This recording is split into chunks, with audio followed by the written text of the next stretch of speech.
Halo para movie hunter, selamat datang di channel Movie Area, channelnya orang gabut dan merana.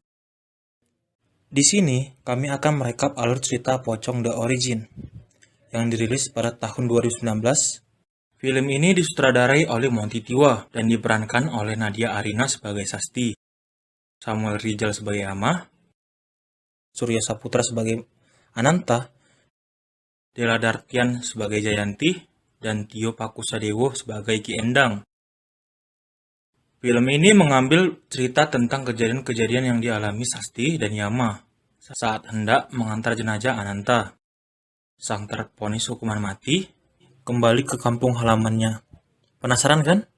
Oke, sebelum kita memulai filmnya, alangkah baiknya terlebih dahulu menekan tombol subscribe dan aktifkan lonceng notifikasinya, agar para movie hunter dapat notifikasi video dari kami yang lainnya. Oh iya, sekedar mengingatkan bagi movie hunter yang tidak suka spoiler, bahwa konten ini full spoiler. Disarankan bagi movie hunter sekalian untuk menonton filmnya terlebih dahulu, karena banyak pengalaman-pengalaman menarik dan menonton yang tidak Anda dapatkan di sini. Film ini diawali dengan alunan lagu keroncong Di Bawah Sinar Bulan Purnama, yang menampilkan seorang narapidana yang belakangan diketahui bernama Ananta. Ia sedang melihat foto dirinya dengan anak kandungnya yang bernama Sasti. Kemudian datang sang sipir penjaga sembari berkata, "Sudah saatnya." Adegan berpindah memperlihatkan beberapa sipir terlihat mengambil senapan laras panjang, sembari mengiringi Ananta ke suatu tempat. Di saat menuju tempat tersebut, Ananta terus saja menyanandungkan lagu Di Bawah Sinar Bulan Purnama. Di sini, Ananta terlihat terikat di tiang sembari terlihat para eksekutor bersiap melepas tembakan. Sang sipir lalu memasang penutup kepala pada Ananta. Kemudian, pemimpin eksekutor memberi perintah melakukan eksekusi terhadap Ananta. Adegan berpindah ke sebuah kafe di mana Sasti sedang bernyanyi di kafe tersebut. Tak lama setelah itu, dia melihat sesosok bayangan dirinya sewaktu kecil dulu tengah duduk di sudut kafe, dan dia pun terjatuh pingsan. Ia lalu dibantu oleh para pengunjung kafe tersebut.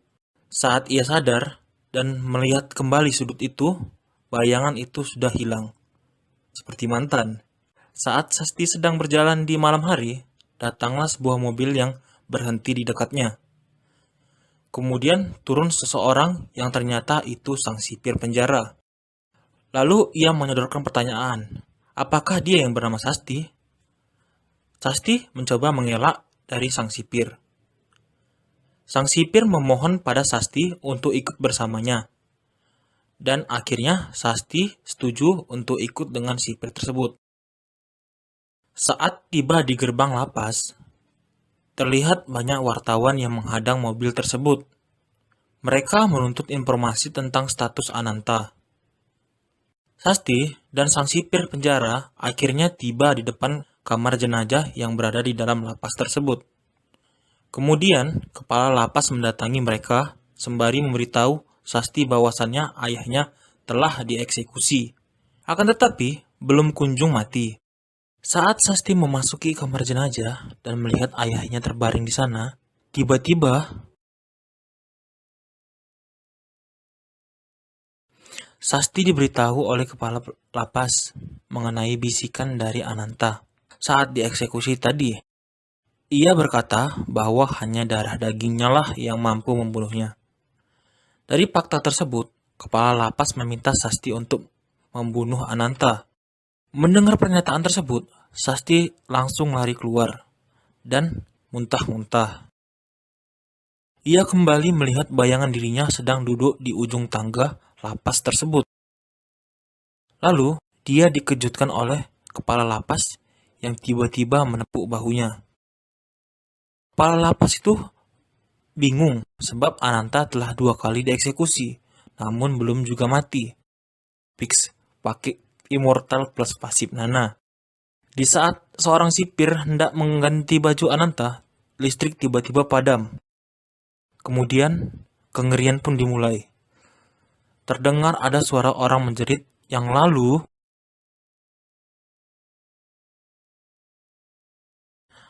adegan kemudian menunjukkan Sasti yang terjatuh di sekitar pistol yang dijatuhkan oleh sipir. Dan saat Ananta hendak kembali menyerang Sasti, Sasti yang sedang dalam keadaan panik langsung melepaskan peluru panas ke arah Ananta. Hal itu terdengar oleh seorang wartawan wanita yang ada di luar lapas. Ananta terkapar. Sasti menghampiri ayahnya yang sedang sekarat. Mereka kembali mengenang adegan-adegan indah saat waktu kecil dulu. Sasti yang akhirnya bersedih tak mampu membendung air matanya. Sementara itu, sang wartawan wanita mencoba mengendap-endap masuk ke dalam lapas. Lalu dia dikejutkan oleh seorang sipir yang memegang bahunya. Wartawan wanita ini bernama Jayanti. Jayanti mencoba mengorek berita dari sang sipir dan langsung menyuruh Jayanti untuk keluar. Adegan berpindah ke kepala lapas yang sedang bicara dengan Sasti. Kepala lapas itu memberitahu Sasti, sebelum Ananta meninggal, dia memberi wasiat bahwa ingin dikuburkan di desa Cimacan, kampung halamannya. Namun Sasti langsung menolak ide tersebut. Akan tetapi, sesaat kemudian Sasti menyetujui ayahnya untuk dimakamkan di Cimacan. Hal ini tentu membuat kepala lapas yang mendengar hal tersebut jadi bingung. Kepala lapas juga memberitahu Sasti bahwa dia telah berkoordinasi dengan Lurah Cimacan dan kuburan Ananta telah disiapkan di sana. Sasti yang hendak mengantar jenazah ayahnya ke desa Cimacan ditemani oleh seorang sipir yang bernama Yama. Adegan berganti ke Jayanti, sang wartawan wanita yang terlihat sedang mencoba mengorek informasi Ananta dari seorang sipir di sana. Kemudian dia mendapat panggilan telepon dari atasannya. Jayanti mengatakan kepada atasannya bahwa Ananta memiliki ilmu hitam Banaspati dan kemungkinan bisa hidup kembali jika tidak dimakamkan di kampung halamannya dalam waktu 24 jam. Namun, atasannya menolak gagasan tersebut karena pada dasarnya mereka menyampaikan berita kriminal dan bukan berita tentang uka-uka. Jayanti yang melihat sebuah mobil tahanan keluar dari lapas langsung memutuskan panggilannya dan pergi mengikuti mobil yang mengangkut Ananta tersebut. Adegan kembali berpindah ke desa Cimacan. Saat itu, Ki Endang sang petua di desa tersebut terlihat sedang bermain dengan burung peliharaannya. Adegan kembali berpindah ke desa Cimacan. Lalu datang Pak Lurah yang terlihat sangat gelisah. Pak Lurah mendengar bisikan-bisikan halus yang membuat dia mengacuhkan orang-orang di sekitarnya, termasuk Ki Endang sendiri. Setelah Pak Lurah pergi, Ki Endang mendengar suara getaran yang berasal dari dalam rumahnya. Ia melihat pusaka yang dia miliki bergetar sendiri tanpa sebab. Lalu dia terdengar menyebut nama Ananta. Sementara itu, mobil yang dibawa Yama berhenti di warung pinggir jalan. Dia permisi kepada pemilik warung untuk pergi ke kamar kecil. Jayanti yang sedari tadi mengikuti mereka mencuri kesempatan ini untuk merekam jenazah Ananta menggunakan handycam yang dibawanya. Sementara Yama yang sedang buang air kecil di toilet terlihat terganggu oleh seseorang yang menggedor-gedor pintu toilet itu. Kemudian, saat dibuka, ternyata tidak ada siapa-siapa. Saat akan meninggalkan toilet, Yama mendengar suara orang menangis, tapi kembali terlihat tidak ada siapa-siapa. Yama yang ketakutan pergi bertanya kepada ibu pemilik warung tentang hal tersebut. Ibu pemilik warung berkata bahwa itu adalah anaknya. Ia takut akan jenazah yang dibawa Yama. Pemilik warung mengatakan bahwa penunggu asli sana tidak suka dengan jenazah Ananta karena Ananta adalah orang jahat. Hal itu tentu saja mengejutkan Yama. Saat pemilik warung menoleh, ternyata dia adalah Yama yang ketakutan berlari keluar dan segera masuk mobil. Dan Jayanti yang mencoba mengetuk-ngetuk jendela mobil ditinggal sendirian di tempat itu. Jayanti kemudian melihat ke dalam warung karena penasaran kenapa Yama lari ketakutan. Ternyata warung itu terlihat berantakan dan terlihat lama tidak berpenghuni. Sementara itu, di Cimacan, masyarakat terlihat berkumpul di rumah Pak Lurah. Si Mumun, istri kedua Pak Lurah, menangis karena dipukul oleh Pak Lurah, yang kelakuannya tidak seperti biasanya. Ki Endang lalu datang dan menanyakan Mumun. Mumun mengatakan bahwa itu terjadi setelah Pak Lurah menerima telepon. Di tempat lain, anak-anak pemilik kambing yang ingin pulang ke desa dikagetkan dengan Pak Lurah yang sedang gantung diri, dan mereka terlihat sangat ketakutan. Pada saat malam hari, mobil yang dikendarain oleh Yama dan Sasti berhenti, karena Yama ingin buang air kecil lagi. Jayanti, yang masih mengikuti mereka, segera turun dari mobil dan mengetuk pintu mobil yang dikendarai Sasti. Sasti pun tersulut emosi dan langsung keluar serta marah ke Jayanti. Yama yang selesai buang air kecil melihat hal itu. Jayanti meminta kepada Yama untuk diperbolehkan melihat jenazah Ananta. Yama mengizinkan hal tersebut, tapi saat Jayanti hendak membuka pintu belakang mobil, Yama langsung tancap gas, melajukan kendaraannya untuk pergi dari sana. Hal itu tentu membuat Jayanti kesal. Adegan berpindah ke rumah Pak Lurah. Terlihat diadakannya tahlilan di sana. Terlihat pula jenazah Pak Lurah yang belum dimakamkan di sana. Di tengah acara, beberapa warga meminta Ki Endang sebagai petua di kampung untuk tidak menyetujui pemakaman Ananta di kampung tersebut. Mereka takut akan hal yang menimpa Pak Lurah ikut menimpa mereka juga. Karena berulang kali diikuti oleh Jayanti, Yama memutuskan untuk mengambil jalur alternatif. Tapi naas, di tengah hutan mereka mengalami mati mesin. Dan parahnya lagi, handphone mereka tidak mendapatkan sinyal. Lalu adegan menunjukkan pemakaman Pak Lurah. Di tengah pemakaman, si Mumun mengalami kerasukan yang membuat para warga ketakutan. Ki Endang langsung menghampiri Mumun dan langsung mempertanyakan siapa yang merasuki Mumun. Ternyata itu adalah Ananta.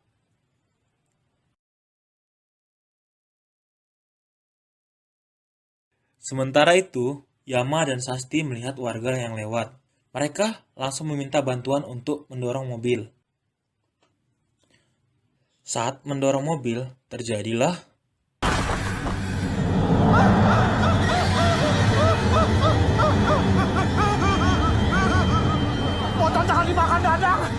lalu mereka berlari ketakutan meninggal Yama dan Sasti. Sasti yang sedih pun memeluk jenazah ayahnya. Dan mereka sepakat membawa jenazah ayahnya kembali ke dalam mobil. Anehnya, mobil itu hidup dengan sendirinya, membuat Yama bertanya-tanya. Adegan berpindah ke kedua orang yang memberitahu tadi. Mereka berteriak, "Pocong, pocong." Jayanti yang hendak bertanya jalan mendengar hal itu dan langsung bertanya, apakah itu mobil tahanan? Dan mereka pun mengiyakannya. Jayanti langsung tancap gas, melajukan kendaraannya, mengejar Yama dan Sasti. Kembali ke Yama dan Sasti, perjalanan mereka mengalami hambatan lagi, karena ban mobil mereka masuk ke dalam lumpur. Yama berinisiatif mencari bantuan, sedangkan Sasti hanya menunggu dalam mobil. Di tengah hutan, terlihat Ki Endang sedang mencari sesuatu pusaka berbentuk kujang. Adegan kembali berpindah ke Yama yang melihat warga di kejauhan. Sementara Sasti yang keluar dari mobil melihat ayahnya ada di tempat itu. Sasti mendekat dan ayahnya menyuruhnya untuk cepat dan jangan terlambat. Yama yang mengira bahwa itu warga dikejutkan oleh rupa mereka. Wajah mereka yang pucat serta lidah mereka yang menjulur panjang membuat Yama lari ketakutan. Sasti yang bingung karena ayahnya yang menghilang secara tiba-tiba dikejutkan dengan dia lalu terbangun. Ternyata tadi itu hanya mimpi. Ia lalu melihat Yama yang ketakutan mengetuk-ngetuk kaca mobil. Hantu yang mengejar Yama mendatangi mobil mereka untuk mengambil jenazah Ananta. Hantu itu kemudian menjulurkan lidahnya sambil berkata, Yama dengan panik mencoba memundurkan mobilnya. Tapi ketika mobil mereka berhasil untuk mundur, datanglah mobil Jayanti yang langsung menabrak mobil mereka dari belakang. Jayanti jatuh pingsan. Yama dan Sasti memutuskan untuk pindah ke mobil Jayanti sembari membawa jenazah Ananta. Dan mereka berhasil melarikan diri. Akan tetapi, perjalanan mereka terhambat karena mobil Jayanti kehabisan bensin. Mereka mendorong mobil ke pom bensin terdekat. Saat Sasti pergi ke toilet, dia diganggu oleh hantu yang memakai mukena, menyerupai dirinya. Sasti langsung berteriak. Yama yang mendengar teriakan Sasti langsung berlari. Dia melihat Sasti tengah pingsan di dalam musola. Namun, saat dilihat, itu adalah hantu yang bermuka hancur. Yama melarikan diri ke mobil, dan ternyata Sasti telah berada di sana. Adegan menyoroti Ki Endang yang sedang menatap bulan purnama. Ia melihat sebuah mobil berhenti dan langsung menghampiri, serta bertanya siapa mereka. Yama menjawab bahwa mereka adalah orang yang membawa jenazah Ananta. Ki Endang langsung mengenali Sasti dan mengaku sebagai kakak Ananta. Jayanti yang terbangun menjerit histeris ketika tersadar dia berada di sebelah jenazah Ananta. Warga yang jaga malam kaget dan mencari sumber suara tersebut. Ki Endang mengajak mereka ke rumah dan memberitahu mereka tentang penolakan warga terhadap pemakaman Ananta. Dan dia menceritakan bagaimana ayahnya mendapatkan ilmu Banaspati tersebut. Adegan kembali ke masa lalu, saat dua orang mencoba melakukan pembunuhan terhadap guru Ananta. Ia ditikam menggunakan kujang pusaka pajajaran tersebut. Ananta yang tiba-tiba datang mengetahui hal tersebut, dan terjadilah perkelahian yang akhirnya dimenangkan oleh Ananta. Gurunya yang sedang kritis memberikan ilmu Banaspati tersebut kepada Ananta. Jayanti yang mendengar hal itu hendak mengambil kujang pusaka tersebut dan hendak menusukkan ke jenazah Ananta. Hal itu ditentang oleh Sasti yang marah padanya. Jayanti yang kesal melontarkan bahwa Ananta telah membunuh keluarga sahabatnya. Hal inilah yang membuat dia ikut campur dalam urusan ini. Warga yang berbondong-bondong pergi ke rumah Ki Endang dan menyatakan penolakan terhadap pemakaman Ananta di kampung mereka. Warga hendak membakar jenazah Ananta. Namun, saat mereka sampai ke mobil, jenazah Ananta telah hilang. Ki Endang segera menyuruh warga untuk bubar dan pulang ke rumah masing-masing. Warga yang telah ketakutan langsung lari tanpa berpikir panjang. Ternyata Sastilah yang telah membawa jenazah Ananta. Ia menyeret jenazah ayahnya menuju ke pemakaman. Tapi karena tenaganya yang terbatas, dia tidak mampu. Dan kemudian hanya memeluk jenazah ayahnya. Kemudian datanglah Ki Endang, Yama, dan Jayanti. Di saat terjadi perdebatan di antara mereka mengenai akan dikubur atau ditusuk, kengerian pun terjadi. Jenazah Ananta tiba-tiba saja bangkit. Hal ini tentu membuat Yama dan Jayanti ketakutan. Yama membawa Sasti pergi melarikan diri. Mereka berlari dan Jayanti terpisah. Tiba-tiba, sosok pocong tersebut ada di belakang Jayanti. Yama yang melihat hal tersebut langsung menolong Jayanti. Jayanti menoleh ke belakang dan sosok pocong itu telah hilang. Ternyata sosok itu pindah ke belakang Sasti. Pocong itu langsung membekap Sasti. Saat pocong tersebut hendak membawa Sasti pergi, datanglah Ki Endang yang langsung menusukkan kujang pusaka tersebut dari belakang. Pocong yang kesakitan langsung kabur. Ki Endang dan Yama yang melihat hal tersebut langsung mengejar dan meninggalkan Sasti sendirian. Saat mereka berhasil mengejar pocong tersebut, Ki Endang langsung menusukkan kujang pusaka kepada pocong itu. Saat dilihat, ternyata pocong tersebut bukanlah pocong Ananta, melainkan pocong Pak Lurah. Ki Endang langsung teringat dengan perkataan Ananta yang memasuki tubuh Mumun. Ia mengatakan bahwa jika dia bangkit kembali, itu bukan dirinya lagi, melainkan sosok iblis Banaspati. Ia meminta Ki Endang untuk menolong Sasti. Mereka akhirnya tersadar bahwa Sasti tidak bersama mereka. Lalu, kemanakah Sasti? Akhir film menunjukkan Sasti yang sudah berada dalam mobil bersama pocong tersebut dengan muka yang menakutkan. Ending yang sangat. Terima kasih telah menonton rekap alur cerita ini. Bagi Movie Hunter yang menyukai video ini, silakan klik tombol like dan share ke teman-teman kalian. Jika Movie Hunter ada saran atau request, silakan isi di kolom komentar. Bye-bye.